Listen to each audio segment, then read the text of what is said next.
নমস্কাৰ বন্ধু বান্ধৱীসকল, বহু শিক্ষকৰ কাৰণে গুৱাহাটী উচ্চ ন্যায়ালয়ৰ পৰা এটা সুখবৰ আহিল।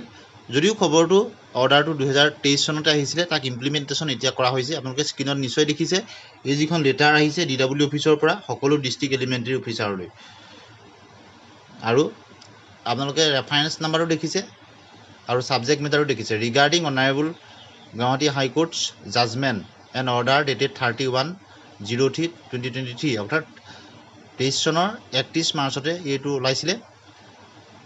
5 দিন WPC 6403/2021 Purnima Hor and anothers দেখিছে। আৰু ছাবজেক্টটো দিছে with reference to the subject in pursuance of the instruction laid down the white certificate, সেইখিনি দিছে।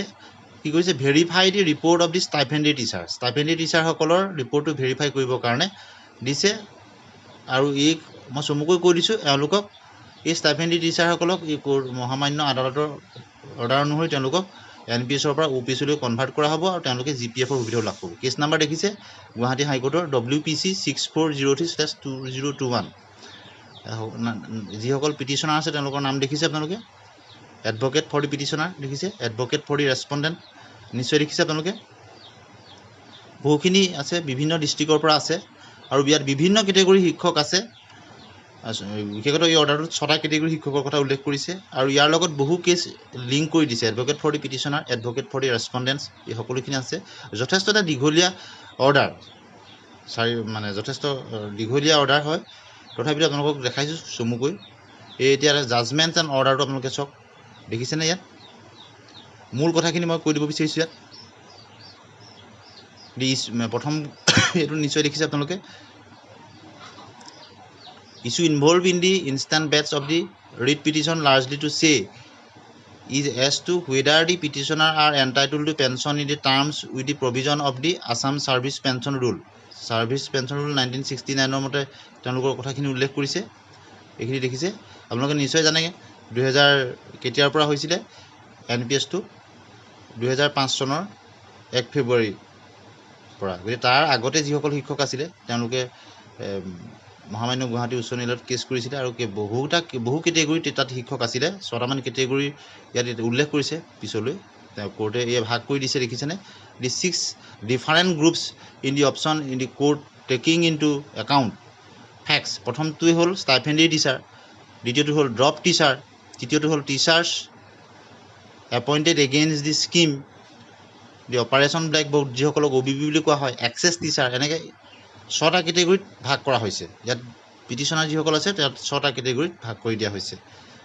আপোনালোকে নিশ্চয় গম পালে ষ্টাইপেণ্ডেৰী টিচাৰ কি, ড্ৰপ টিচাৰ কি, teacher appointed against the scheme, operation black board, এই সকলোখিনি। আৰু শেষত আছে এডহক গ্ৰাণ্ট টিচাৰ, আৰু 6 নম্বৰটো হ'ল teachers against in the 6th schedule area, more particularly in the instant bets. এই 6টা গ্ৰুপত ভাগ কৰি দিয়া হৈছে। This court would be in the latter part, এই পিছৰ পৰৱৰ্তী সময়ত এই সকলোখিনি কথা স্পষ্টকৈ ক'ব। আৰু যেতিয়াৰ পৰা আপোনালোকৰ এই যিটো NPS পদ্ধতি প্ৰৱৰ্তন হ'ল, অৰ্থাৎ 2005 চনৰ পিছৰ পৰা যিসকল নিযুক্তি হ'ল তেওঁলোকৰ ক্ষেত্ৰত NPS দিছে, আপোনালোকে নিশ্চয় জানে। আৰু নতুন নিযুক্তিৰ ক্ষেত্ৰতো চৰকাৰে এডভাৰটাইজমেণ্টতে NPSৰ ক্ষেত্ৰত এটা এডভাৰটাইজমেণ্টৰ উল্লেখ থাকে, সেইখিনি কথাও আপোনালোকক দেখাম। গতিকে তাৰ আগতে যিসকলে নিযুক্তি পাইছিলে তেওঁলোকৰ বিভিন্ন কাৰণত তেওঁলোকক পিছত NPSৰ অধীনত ৰখা হৈছিলে, কিন্তু তেওঁলোকে মহামান্য গুৱাহাটী উচ্চ ন্যায়ালয়ত তেওঁলোকে কেছ কৰিছিলে। আৰু এই 6 কেটেগৰী শিক্ষক আছিলে আৰু একেধৰণৰ বহুত কেছ হৈছিলে। সকলো কেছ লিংক কৰি একেলগে এটা জাজমেণ্ট দিছে।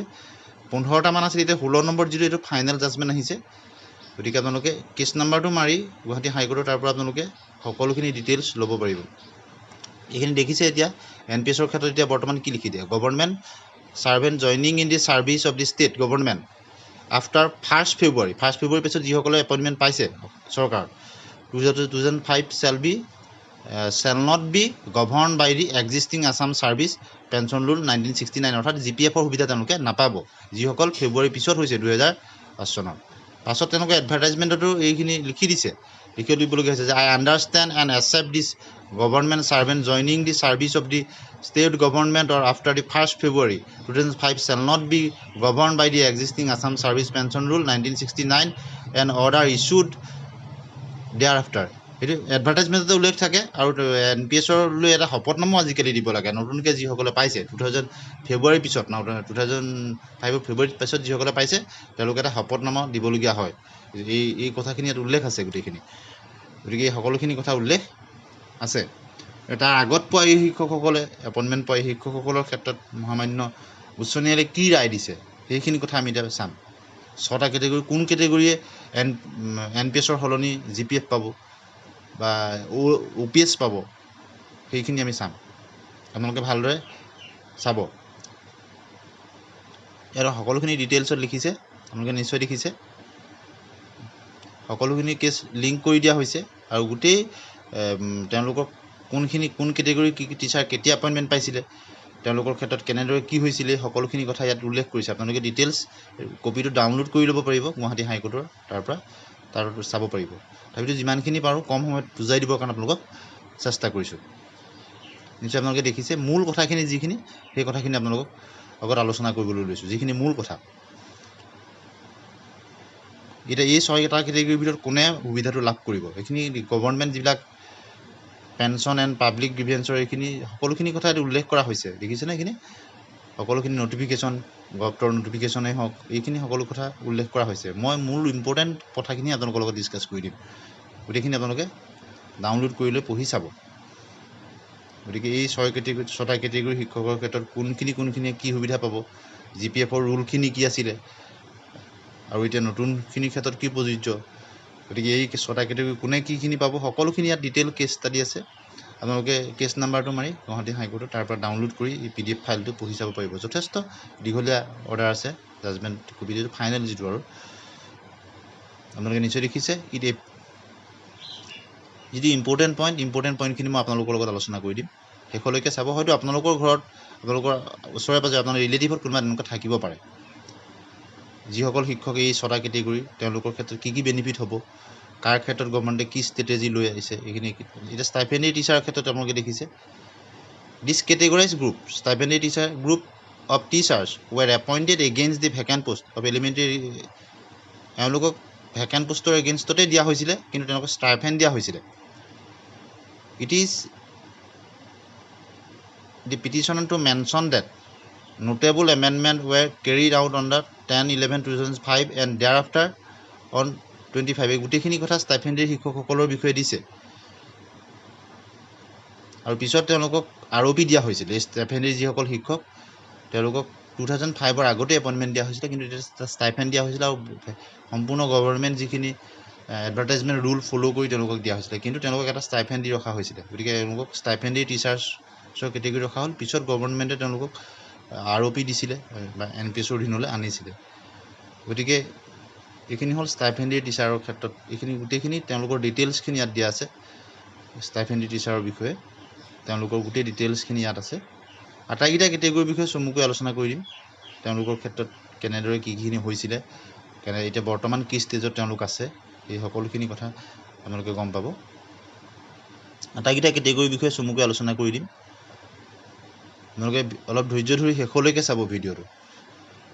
দ্বিতীয়তে এইখিনি দেখিছে দি ড্ৰপ টিচাৰ, দিছ পিটিশ্যনাৰ। এই ড্ৰপ টিচাৰৰ ক্ষেত্ৰতো তেওঁলোকক মেনেজিং কমিটিবিলাকে তেওঁলোকক ড্ৰপ টিচাৰবিলাকক দিছিলে, স্কুল মেনেজিং কমিটিবিলাকে। আৰু পাছত তেওঁলোকৰ পষ্টটো বহুতো একেলগে প্ৰভিঞ্চিয়েলাইজ হ'লে তেওঁলোকৰ পষ্টটো হোৱা নাছিলে, আৰু পিছত শেহতীয়াকৈ অসম গভৰ্ণমেণ্টে যিখিনি ড্ৰপ টিচাৰৰ পষ্টখিনি লৈছিলে, গতিকে তেওঁলোকক ড্ৰপ টিচাৰ ইয়াত ধৰা হ'ল। গতিকে তেওঁলোকক কোনে এপইণ্টমেণ্ট দিছিলে, এইখিনি সকলোখিনি কথা আছে। ড্ৰপ টিচাৰ বুলি ক'লে আপোনালোকে বহুতে বুজি পায়। Drop teachers, it is the case of the petitioner that though their service were not provincialise but they continue to render the service in the respective schools.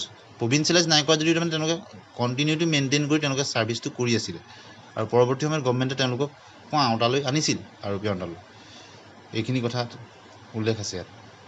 At this stage, it may be relevant here to mention that the petitioner herein claim continuously of their services since their initial appointment তেওঁলোকৰ এপইণ্টমেণ্টৰ পৰা তেওঁলোকে সেইখিনি continue সেইখিনি বিচাৰিছিলে মানে বেনিফিটছখিনি তেওঁলোকে যেতিয়াৰ পৰা কৰি আছে হয়তো 2005ৰ আগৰ পৰা কৰি আছিলে তেতিয়াৰ পৰা তেওঁলোকে এই বেনিফিটছখিনি তেওঁলোকে বিচাৰি মহামান্য আদালতত আবেদন কৰিছিল তেওঁলোকৰ ক্ষেত্ৰত কি ৰায়দান দিলে শেষৰ ফালে আপোনালোকে জাজমেণ্টৰ শেষৰ ফালে গম পাব এতিয়া দ্বিতীয়টো কেটেগৰী আপোনালোকে গম পালে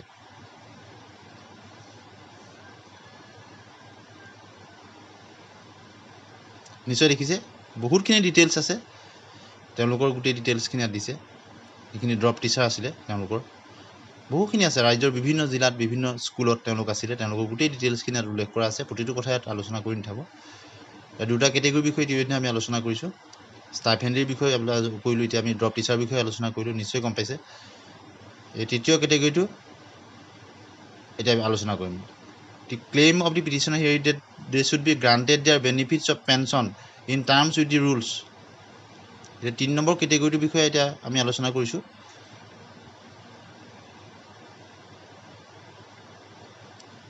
তেওঁলোকৰ বিষয়ে ইয়াত উল্লেখ কৰিছে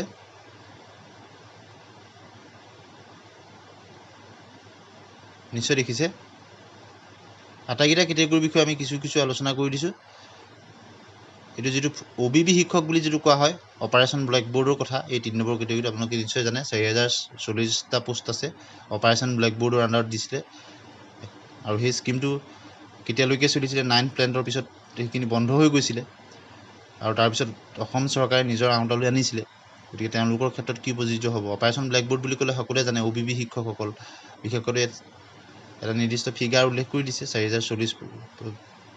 4040 post would be adjusted against the vacant post in phase manner তেনেদৰে এডজাষ্ট কৰি লৈছিলে পিছত যেতিয়া তেওঁলোকৰ যিটো চেণ্ট্ৰেলৰ পৰা স্কিমটো বন্ধ হৈ গৈছিলে এই শিক্ষকসকলে কেনেদৰে আগবাঢ়িছিলে সেইখিনি কথা এতিয়া উল্লেখ আছে 3 নম্বৰটো আপোনালোকে গম পালে অপাৰেশ্যন ব্লেকবোৰ্ডৰ ক্ষেত্ৰত এইটো এনেদৰে আগবাঢ়িছিলে তেওঁলোক আটাইকেইটা কেটেগৰীৰ বিষয়ে চমুকৈ আলোচনা কৰি দিম শেষত ফাইনেল কোনসকল শিক্ষকে কি বেনিফিট পাব সেই বিষয়ে শেষত আপোনালোকে চাব শেষলৈকে ভিডিঅ'টো চাব বিশেষকৈ শেষৰ পাৰ্টটো আপোনালোকে চাব তেতিয়া বুজি পাব কোন কেটেগৰীৰ শিক্ষকে কি বেনিফিটটো এতিয়া মহামান্য আদালতৰ পৰা পাইছে আৰু আৰম্ভণিতে আপোনালোকে নিশ্চয় দেখিছে যে অৰ্ডাৰটো আহিছে ষ্টাইপেণ্ডৰ শিক্ষকসকলক লৈ গতিকে এতিয়া এইখিনি হ'ল এক্সেছ টিচাৰ এইটো 4 নম্বৰ গ্ৰুপ এক্সেছ টিচাৰসকলক লৈ তেওঁলোকৰ ডিটেইলছখিনি দিছে এইটো 4 নম্বৰ কেটেগৰী 6টা কেটেগৰীত ভাগ কৰিছিলে তেওঁলোকৰ ক্ষেত্ৰত কেনেদৰে কি হৈছিলে সকলোখিনি ডিটেইলছ দিছে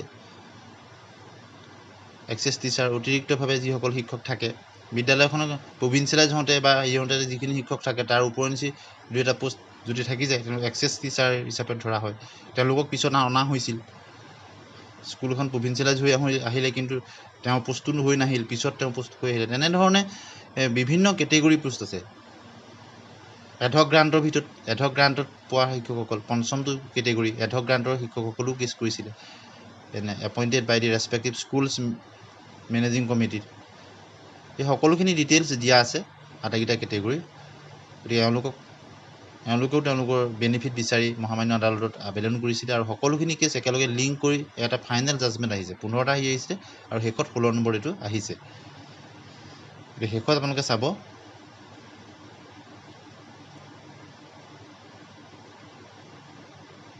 আপোনালোকে নিশ্চয় দেখিছে আৰু 6 শিডিউলৰ যিটো এৰিয়া ডিমা হাছাও এইটো 6 নম্বৰ কেটেগৰী লাষ্টৰ যিটো কেটেগৰী ডিমা হাছাওৰ ক্ষেত্ৰত এই কেটেগৰীৰ ক্ষেত্ৰত এই 6টা কেটেগৰীৰ বিষয়ে আমি চমুকৈ আলোচনা কৰিলোঁ এতিয়া আমি আলোচনা কৰিম এই 6টা কেটেগৰী কোন কেটেগৰীৰ ক্ষেত্ৰত কি বেনিফিট লাভ কৰিব এই ক্ষেত্ৰত আমি আলোচনা কৰিম এতিয়া The teachers who has been brought within the fold of the state sector employees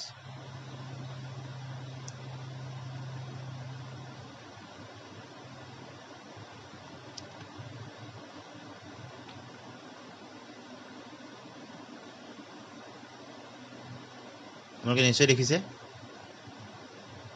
The petitioner who come within the fold of drop teachers are not entitled pension terms তেওঁলোকক দিয়া হোৱা নাই ড্ৰপ টিচাৰসকলক দিয়া হোৱা নাই মূলতঃ দিয়া হৈছে ষ্টাইপেণ্ডেৰী টিচাৰসকলক চমুকৈ আপোনালোকক কৈ দিছোঁ মূলতঃ ষ্টাইপেণ্ডেৰী টিচাৰসকলক যিটো NPSৰ সলনি তেওঁলোকক ওল্ড পেঞ্চন স্কিমৰ সুবিধা দিয়া হৈছে GPFৰ সুবিধাখিনি তেওঁলোকে পাব বাকীখিনি কেটেগৰী তেওঁলোক NPSতে থাকিব আৰু অন্যান্য কিছুমান সুবিধা তেওঁলোকক দিয়া হৈছে আপোনালোকে ডিটেইলছ জাজমেণ্টটো ডাউনলোড কৰি পঢ়িব গতিকে অপাৰেশ্যন ব্লেকবোৰ্ডৰ খিনিকো দিয়া হোৱা নাই পাইছিলে those teachers who were appointed pursuantly creation of 7066 post on 8/3/2021 would not be entitle the pension term তেওঁলোকে নাপাব কেৱল মাত্ৰ দিয়া হৈছে ষ্টাইফেণ্ডেৰী শিক্ষকসকলৰ কাৰণে আৰু প্ৰথমেই আপোনালোকে দেখিছে যে DW অফিচৰ পৰা সকলো ডিষ্ট্ৰিক্ট এলিমেণ্টাৰী অফিচাৰৰ কাৰণে আহিছে অৰ্ডাৰটো আৰু তেওঁলোকক এতিয়া কি কৰা হ'ব পুৰণি পেঞ্চন স্কিমৰ সুবিধাটো দিয়া হ'ব বাকী কেটেগৰী শিক্ষকসকলকো অন্যান্য কিছুমান সুবিধা দিয়া হৈছে কিন্তু অল্ড পেঞ্চন স্কিমলৈ গৈছে মূলতঃ ষ্টাইফেণ্ডেৰী শিক্ষকসকল এই 6টা কেটেগৰী এটা কেটেগৰীক দিয়া হৈছে আপোনালোকে নিশ্চয় গম পালে ভালদৰে আপোনালোকে জাজমেণ্টটো যদি সম্পূৰ্ণ চাম বুলি ভাবিছে ডাউনলোড কৰি ল'ব কেছ নাম্বাৰ মাৰি গুৱাহাটী হাইকোৰ্টৰ তাত গৈ আৰু এতিয়া সেই 2023 চনৰ 31 মাৰ্চতে যিটো অৰ্ডাৰ আছিলে সেইমতে এতিয়া ইমপ্লিমেণ্ট কৰিবৰ কাৰণে আহিছে খুব ভাল খবৰ ভিডিঅ'টো সকলোকে